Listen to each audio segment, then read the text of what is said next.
La primera pregunta que le tengo es, hablando estrictamente como un organismo, la función, el Banco de México... Pero primero lo más importante, ¿qué es el Banco de México? Es una institución autónoma Ajá. que encargada de regular el estado financiero. ¿El estado financiero? La oferta monetaria. La oferta Ajá. monetaria. La oferta monetaria, querrás decir. Ajá, la oferta monetaria. Luego- Lo confundí. Ajá. Y lo primero, lo primordial. ¿Cumplió sus objetivos? Sí, no y por qué. Ok, bueno, primero es hasta inicios de este siglo, por ahí mediados de esta administración más o menos, en donde se empiezan ya a lograr tasas de inflación por abajo de 2 dígitos. Entonces, en periodos de crisis tiende a subir los niveles de precios, se sale totalmente del rango. Banco de México como institución queda corto, ¿cierto? Ha quedado de ver, no cumple estrictamente su función, tan es así que actualmente estamos viviendo niveles de inflación por arriba, ¿no? El último dato ahí reportado anda arriba del 8% y, repito, el instrumento asociado que es la tasa de interés no es suficiente para que el Banco Central controle o disminuya los niveles de inflación. Queda mucho a deber. Primero, el Banco de México es un organismo constitucional autónomo. Hasta ahí vamos claro. Segundo, lo primero que tiene que hacer es preservar el valor de la moneda.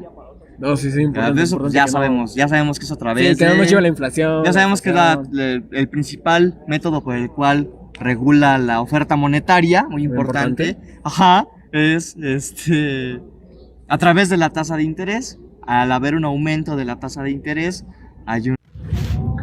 Va, otra vez. Así va la buena. Ajá. ¿Qué es el Banco de México? El Banco de México es el banco centralizado encargado de regular el estado financiero. ¡Tú y el estado financiero, no! Mira, a ver. No, que eso no existe. No, mira, para empezar, es un órgano constitucional autónomo, ya. Luego, lo siguiente, ¿de qué se encarga? De preservar el valor en la moneda. Ah, sí, es cierto, de la inflación. Ajá. Ah, ya lo hilé. Ajá. Y luego, que tiene por objetivo promover la economía y promover el sano desarrollo financiero. A ver, otra vez va. Primero, ya. La inflación, el estado de la moneda. Por ahí va, creo. Pues sí, a ver. Es que la traes, pero dice, primero es un órgano constitucional autónomo y su función es preservar el valor en la moneda mexicana y el desarrollo financiero. Ok. Y tiene por objetivo regular los sistemas de pagos. Ya, con que digas eso, órgano constitucional, regular... Si pudiera darle un adjetivo, ¿cómo calificaría a estas medidas? Ha quedado de ver porque ese modelo de metas de inflación no está siendo el diagnóstico adecuado en términos de cuidar los niveles asociados de precios. Entonces, la tasa, ahí es un juego muy perverso, digámoslo así, porque si bien por un lado se está restringiendo esta oferta de dinero o esta masa de dinero en circulación vía aumentos en tasa de interés, se está castigando el crecimiento económico, ¿no? Entonces, una de las críticas que se ha hecho de manera seria es por qué en el caso de México no se adopta este doble mandato. ¿Qué quiere decir esto? Sí, por un lado, controlar los niveles de inflación, pero también cuidar el crecimiento económico, procurar el desarrollo y el crecimiento, como lo tienen, por ejemplo, países como Estados Unidos, como Chile, ¿no? Como Canadá, ¿no? Pongo de ejemplo a Estados Unidos y Canadá porque están involucrados en el TEMEC, ¿no? Tratado de Libre Comercio. Entonces, ahí está una crítica muy fuerte. Creo que uno de los grandes pendientes que tiene el Banco Central como institución autónoma es incluir en su ley orgánica este mandato dual. Cuidar niveles de precios, pero también que se preocupe por el desarrollo y el crecimiento económico. Creo que es una asignatura pendiente que ha dejado, repito, de lado el Banco Central y que en ese sentido el costo asociado vía tasa de interés es alto en términos de desarrollo y de crecimiento económico. ¿Cómo podríamos aprovechar mejor esa información? Quizá los consumidores tendríamos a una mejor satisfacción o a lo mejor un conocimiento más elevado sobre las políticas del Banco de México y especialmente las que se han llevado durante ese último mandato? ¿Cuál es la influencia que tenemos nosotros? Creo que aquí en el caso de México no lo estamos cumpliendo, no estamos haciendo eso. Es decir, mientras que lo que necesitamos es disminuir la tasa de interés y apostar por una política monetaria expansiva que estuviera incentivando la demanda agregada, inversión pública, inversión privada, crecimiento económico, pues creo que estamos en la parte contraria, ¿no?, de la política monetaria. Algo similar ocurre con la política fiscal, algo similar. Estamos restringiendo el gasto público. Esta administración obradorista ha sido muy enfática en decir que no tiene la menor intención en aumentar el gasto público. No quieren soltar el gasto público y no pretenden endeudarse. O sea, la deuda no está en la agenda de esta administración. Recordemos la crisis sanitaria, ¿no?, que acabamos de vivir recientemente, mientras que en otros países se estuvo soltando gasto público, se estuvo impulsando a las micro, pequeñas y medianas empresas, a mercados laborales, bla, bla, bla. En el caso de México se dijo, no, aquí no nos vamos a endeudar, vamos a regresar paulatinamente a los niveles económicos en la medida que el ciclo económico se vuelva a reactivar, pero la deuda no está presente en esta administración. Entonces el gasto público está restringido aquí para el caso de México. Esa es una. La otra es que los impuestos tampoco han disminuido, ¿no? No hemos visto disminuciones en valor agregado, no hemos visto disminuciones en impuestos sobre la renta, en IEPS, por ejemplo. Entonces, por eso decía yo, las políticas económicas que debieran de ser, de acuerdo a lo que dice este organismo internacional CEPAL, de corte anticíclico, me parece que en el caso de México no se está implementando. No es prioridad en la agenda de este gobierno aplicar, ni por parte del Banco de México, ni por parte de la Secretaría de Hacienda y Crédito Público, ni tampoco por parte de la Secretaría de Economía, ¿no? O sea, ahí hay otra asignatura pendiente en términos de la política económica para este país. Y sin embargo, podríamos advertir que la dirección que ha tomado el Banco de México ha sido, por una parte, congruente y por otra parte, siguiendo esa congruencia, podríamos decir que es funcional, o que en pos de mantener una congruencia se ha dejado de lado la funcionalidad. O quizás al revés, por la funcionalidad ha dejado de ser congruente, quizá quitando credibilidad. De acuerdo. Siguiente pregunta. ¿Qué se puede decir? Claro. Está difícil, ¿eh? A ver.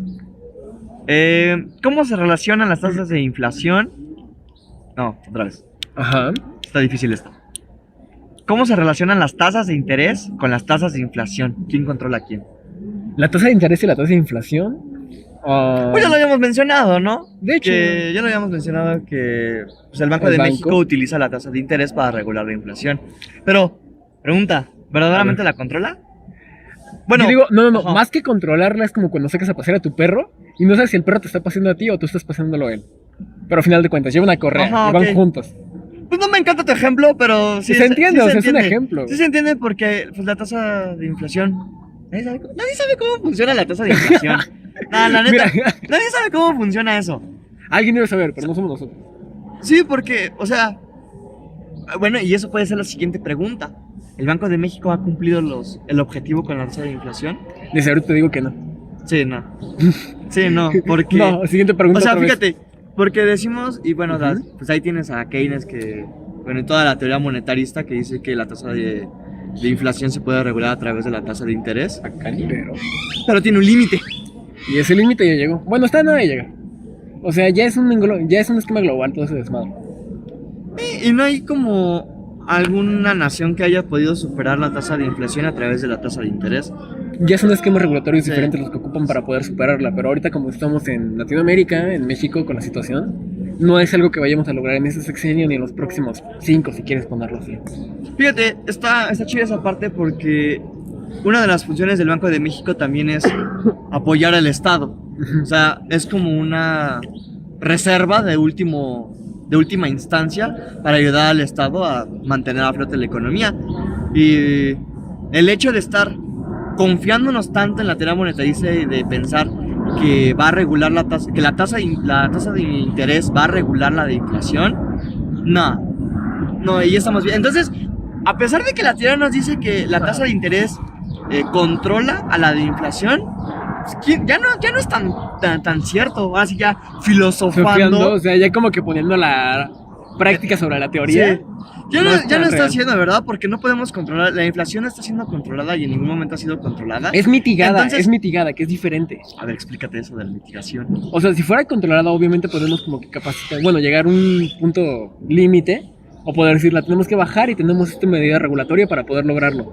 Ahorita está mitigada por el hecho de decir, no sabemos cómo lo estamos haciendo, pero lo estamos haciendo, evitar que suba de forma descontrolada, tal cual en otros países ha sido como el mismo Estados Unidos. No, y fíjate. O sea, y hasta eso México tiene de las tasas de inflación más bajas ahorita del mundo, lo cual está muy, bueno, en Latinoamérica, según yo, de América. Vaya, teórica. En términos No, reales. ajá. También, bueno, en términos nominales, también no. En términos nominales, nos vemos no tan mal. Y en términos reales, pues llevamos un periodo de pura crisis. Pero fíjate, ahorita estabas mencionando algo. Sobrevivimos en pura crisis. Sí. Tal cual, o sea. Sí, de hecho, desde el 94, la fundación del Banco de México, que nace como una medida desesperada, no se ve claro. No entra a solucionar la crisis, a regularla, y aún así no parece que haya gran cambio. Tiene un momento estable, el momento de flotación, pero no se ve que sea algo definitivo, algo que marque un precedente firme para controlar la tasa de inflación. Y ahora vemos, y justo lo veíamos con el mandato de Victoria Ceja, que Victoria Ceja antes de la pandemia, bueno, entra ya en pandemia. Es que también lo de la pandemia fue una situación muy, muy especial para todos. Pero fíjate, yo le pregunté eso a Green, bueno, ahorita lo Ahorita lo vamos a ver, ajá. pero bueno, dice que la pandemia viene más bien a acentuar el problema de la tasa de inflación. Y no se lo podemos achacar completamente a Victoria Ceja, porque ella había fijado un límite para la tasa de interés en vez de regular la inflación. Y resulta que no nada más lo sube una vez, sino que lo subió 2 veces, prácticamente, si no es en el año consecutivo, no es en el mismo año, es en el año consiguiente. Entonces, fueron prácticamente 6 meses de estar aumentando la tasa de inflación y de fijar nuevos objetivos. Entonces, ¿verdaderamente la tasa de interés controla la inflación o ya está tomando la inflación una suerte tan alcista que la tasa de interés se invirtió en los papeles? La tasa de inflación está siendo tan alta que no queda de otra más que seguir, y más si no estamos dispuestos a hacer un cambio en cuanto a las políticas para modularla. Sí, entonces el ejemplo del perro es un mal ejemplo, pero es excelente. Sí, porque en teoría tú puedes ir controlando al perro. Ajá. Pero tampoco. Pero si el perro es muy grande, no sirve de nada. Ajá, claro. Te va a jalar a ti, o sea. Claro, entonces cuando un país tiene un nivel de inflación pequeño, no importa cuándo se jale el perro, lo vas a poder controlar. Vas a poder llevar vamos para acá. Y fíjate, y no tiene caso decir que saliste a pasear con el perro cuando todo el tiempo te fuiste jalando, llegaste con las manos todas sudadas, acá lastimados por la correa. Fíjate, pensé que era un mal ejemplo, pero es un gran ejemplo, o sea. Ajá, bueno. Como tal, el Banco Central. Y finalmente, dado que la nueva la directora entró prácticamente ya en plena pandemia, podríamos culpar a la pandemia de una mala gestión por parte del Banco de México, o considera que aún sin la pandemia no habría sido suficiente las medidas, las políticas que ha tomado. Ya. Queda corto el manejo de la pandemia por parte, yo diría que no solo del Banco de México, en general, del gobierno, qué hizo Hacienda, cuáles fueron los programas prioritarios que diseñó, cómo se le apoyó a las pequeña, mediana empresa, micro, pequeña y mediana empresa, cómo fueron apoyados, los empleos que se perdieron. O sea, estamos hablando de que hubo una caída de 12 millones de empleos, y una caída en general, de los cuales estamos hablando de que casi 2 millones en el sector formal, según cifras del IMSS, ¿no? Instituto Mexicano del Seguro Social. Y en la informalidad el problema se agravó, pero 5 veces más, ¿no? Eso multiplicado por 5. ¿Qué tanto se ha recuperado el empleo? Bueno, sí, evidentemente tenía que haber una recuperación, pero todavía no estamos en los niveles prepandemia, ¿no? Todavía hay un déficit ahí y bueno, lo que se perdió ya está, por supuesto el tiempo no regresa porque la historia no camina hacia atrás, sino que camina hacia adelante. Y aquí el Banco de México nuevamente quedando a deber, porque nada más se acentúa el problema. Ya traemos la inercia, hay un factor que le llaman la inflación inercial, y esa ya no nos la vamos a quitar, ya venimos